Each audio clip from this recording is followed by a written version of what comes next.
नमस्कार DElEd students, wisdom DElEd classes पे आपका हार्दिक स्वागत है। आज हम क्या करने जा रहे हैं, 2016 से 2023 तक के जितने हिंदी के पेपर हुए हैं उन सभी के बहुविकल्पीय प्रश्न आपके सॉल्व करवाने जा रहे हैं।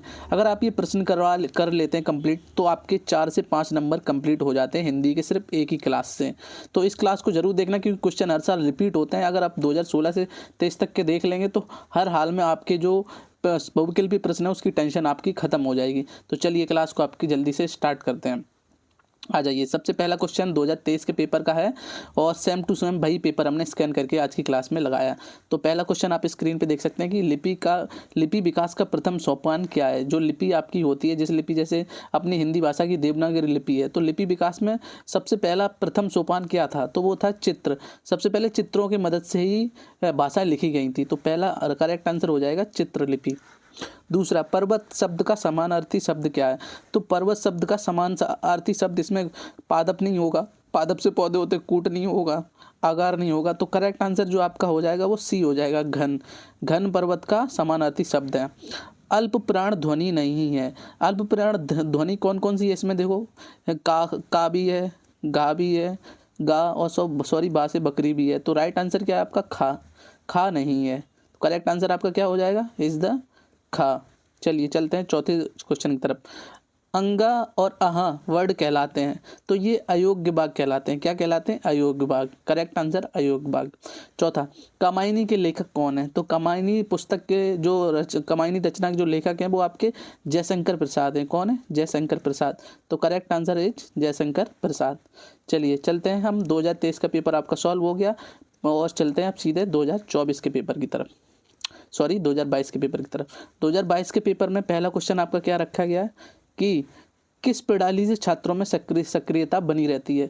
तो छात्रों से हम लगातार अगर प्रश्न पूछते रहें, लगातार उनसे क्वेश्चन पूछते रहें तो उनमें सक्रियता बनी रहती है। तो करेक्ट आंसर इज सक्रिय प्रश्नोत्तर प्रणाली। क्या, प्रश्नोत्तर प्रणाली इज द करेक्ट आंसर। क्या हो जाएगा हमारा, प्रश्नोत्तर प्रणाली। चलिए दूसरा, जागृत शब्द का विलोम शब्द है।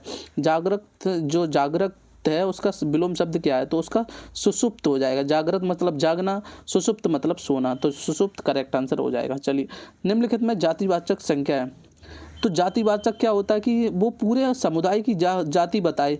तो ममता तो लड़की का नाम ये तो नहीं बताएगी, अगर लड़की होता तो जातिवाचक हो जाएगा। अच्छाई भी नहीं बता रहा, अच्छाई तो विशेषण हो गया। सुरेश ये भी जातिवाचक नहीं है, ये तो आपका ये भी जातिवाचक नहीं है, व्यक्तिवाचक हो जाएगा। तो करेक्ट आंसर आपका क्या हो जाएगा, पुस्तक। पुस्तक कोई एक पुस्तक तो है नहीं, कोई भी पुस्तक होगी किसी भी नाम की हो जाएगी, तो वो क्या आपकी जातिवाद सभी पुस्तकों के लिए यूज़ हो रही है तो वो जातिवाद हो जाएगी। तो पुस्तक इज द करेक्ट आंसर। चलिए चलते हैं, बच्चों की शिक्षा ग्रहण करने वाले के मार्ग में बाधक होने वाली भाव हैं। बच्चों, जब बच्चे शिक्षा ग्रहण करते हैं तो उनमें कौन कौन सी बाधाएं होती है, संकोच भी होता है, झिझक भी होती है, शर्मीले भी होते हैं। तो बच्चे, तो उपयुक्त सभी इज द करेक्ट आंसर। उपयुक्त सभी आंसर हो जाएगा।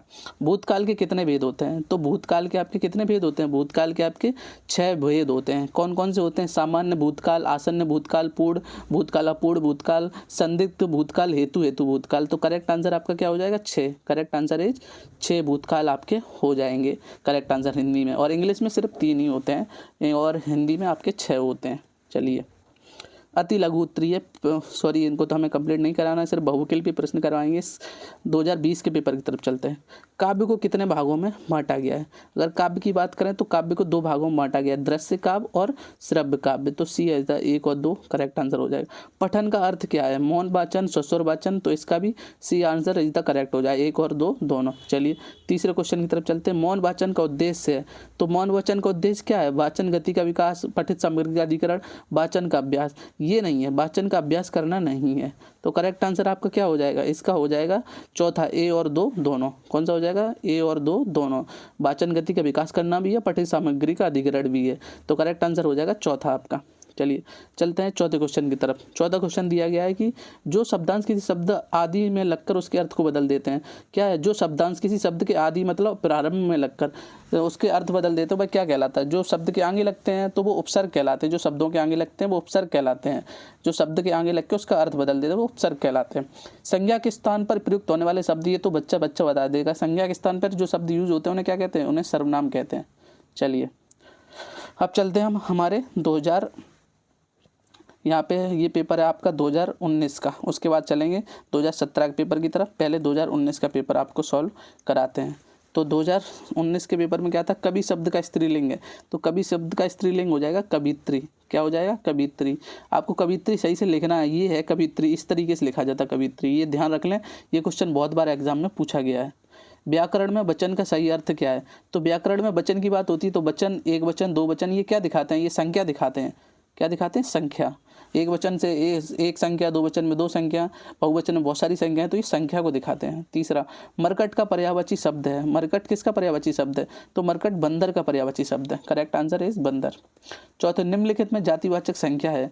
जातिवाचक संख्या, ये देखिए क्वेश्चन रिपीट हो गया, तो मैंने कहा इन्हीं जो प्रीवियस ईयर क्वेश्चन होते हैं उन्हीं में से 5 क्वेश्चन पूछे जाएंगे आपके। तो ये क्वेश्चन ऊपर भी पूछा गया, तो इसका आंसर हो जाएगा पुस्तक। निम्नलिखित में जातिवाचक संख्या क्या है, पुस्तक। और ऑप्शन भी सेम ही रखे गए हैं। फा का उच्चारण स्थान क्या है, ये भी क्वेश्चन रिपीट है। देखिए फा का उच्चारण, आप फा बोलेंगे तो आप क्या, आपके ओठ में ओठ टच हो रहा होगा। क्या फा, फा आप बोलेंगे तो ओठ में ओठ टच हो रहा है, तो इसका मतलब ओष्ठ। फा का उच्चारण स्थान क्या, ओष्ठ मतलब ओठ। चलिए चलते हैं 2017 के पेपर की तरफ। 2017 के पेपर की बात करें तो पहला क्वेश्चन है, रानी केतकी की कहानी के रचयिता हैं।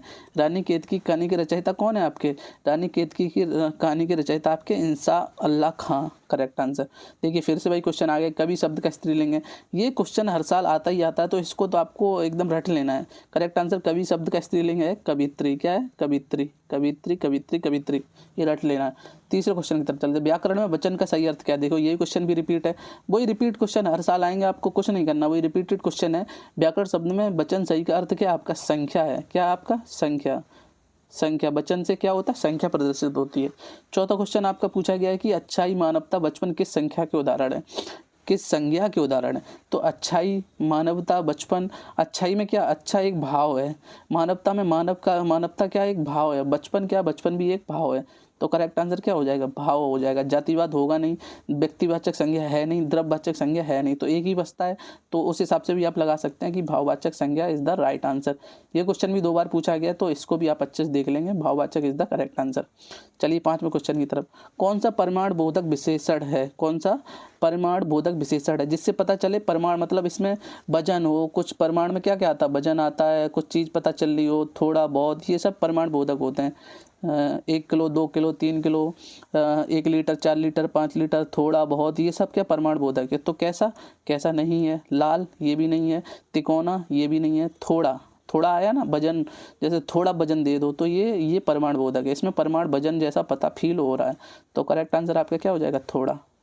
चलिए अब चलते हैं लास्ट पेपर की तरफ, जो कि 2016 का पेपर है आपका। ठीक है, बच्चों को कहानी सुनाते समय उनमें उनकी कल्पनाशीलता को जागरूक रखने के लिए पूछना चाहिए, क्या पूछना चाहिए, उनसे विकासात्मक प्रश्न पूछने चाहिए। जैसे आपने आदि कहानी सुना दी, एक गांव में एक राजा रहता था, तो बच्चों से आप क्या पूछेंगे, एक गांव में कौन रहता था, राजा रहता। तो ये विकासात्मक प्रश्न है, तो बच्चों ये क्या उनमें कल्पनाशीलता बनी रहेगी लगातार। अब जैसे एक गाँव में 2 चोरों ने चोरी की है, तो आप क्वेश्चन पूछेंगे एक गाँव में कितने चोरों ने चोरी की है, तो बच्चे बताएंगे 2 चोरों ने। तो इसमें क्या, ये विकासात्मक प्रश्न है, इससे बच्चों में कल्पनाशीलता बनी रहेगी, वो कहानी को बहुत अच्छे से सुनेंगे। चलिए दूसरे क्वेश्चन, जो बहुत अधिक बोलता हो वाक्यांश के लिए प्रयुक्त होने वाला शब्द है। जो अधिक बहुत ज़्यादा अधिक बोलता है उसके लिए क्या यूज़ होता है, वक्ता। वक्ता तो वो होता है जो अपनी बात रखता है, सुवक्ता जो बहुत अच्छा बोलता है, नेता वो होता है जो नेतानगरी करता है, बाचाल, बाचाल होता है जो सबसे अधिक बोलता है, मतलब कि बहुत ज़्यादा अधिक बोलने वाला व्यक्ति क्या कहलाता है, बाचाल। तो करेक्ट आंसर इज बाचाल। चलिए तीसरे क्वेश्चन की तरफ, ये जागृत वाला क्वेश्चन आप देख सकते हैं 4थी बार रिपीट हो रहा है जागृत शब्द। तो इन्हीं में से क्वेश्चन आएगा, मैं हर बार आपको बोलता हूँ कि जो मैं क्वेश्चन करा दे रहा हूँ उन्हीं में से आपके 5 क्वेश्चन फंस जाएंगे। तो जागृत शब्द का क्या विलोम शब्द होगा, आपका विषुप्त हो जाएगा। क्या हो जाएगा, विषुप्त हो जाएगा, वो सॉरी सुषुप्त इज द करेक्ट आंसर। सुषुप्त, जागृत मतलब सोना, सुषुप्त जागृत मतलब जागना, सुषुप्त मतलब सोना। सजग शब्द का पर्याय नहीं है, तो सजग माने क्या होता है, सावधान, तो सावधान भी दिया गया है। सचेत भी होता है, चौकस मतलब चौकन्ना भी होता है, क्या नहीं होता, पहरेदार नहीं होता। तो करेक्ट आंसर क्या हो जाएगा, पहरेदार। चलिए 5वें क्वेश्चन की तरफ चलते हैं। महाकवि शब्द में प्रयुक्त समास है, महाकवि। महाकवि का अगर हम समास विग्रह करेंगे तो क्या आएगा, महान कवि, महान कवि। तो ये महान कवि हो जाएगा। तो ये हमारा क्या, बहुवीर्य समास होगा नहीं, विशेषण विशेष संबंध दिखा नहीं रहा है, तत्पुरुष समास होगा नहीं, अव्ययीभाव समास है नहीं, ये भी नहीं, ये भी नहीं, तो एक बचता है कर्मधारय समास। तो राइट आंसर क्या हो जाएगा हमारा, ए हो जाएगा, कर्मधारय समास। क्या हो जाएगा, कर्मधारय समास इज द करेक्ट आंसर। तो ये हो गए आपके 2016 का कंप्लीट पेपर। आई होप आपको अच्छे से ये क्लास अच्छी लगी होगी। अगर आपको ये क्लास अच्छी लगी है तो हमारी मेहनत के लिए इस क्लास को एक लाइक ज़रूर कर दें और चैनल को सब्सक्राइब जरूर कर लें। बस इतना ही बोलता हूँ और आपके लिए मेहनत करते हैं। और बस चैनल को सब्सक्राइब कर लें, वीडियो को लाइक कर दें और एक प्यारी सी कमेंट्स करके ज़रूर बताएं कि आपको ये वीडियो कैसा लगा। मिलता हूँ नई क्लास में, तब तक के लिए जय हिंद, जय भारत।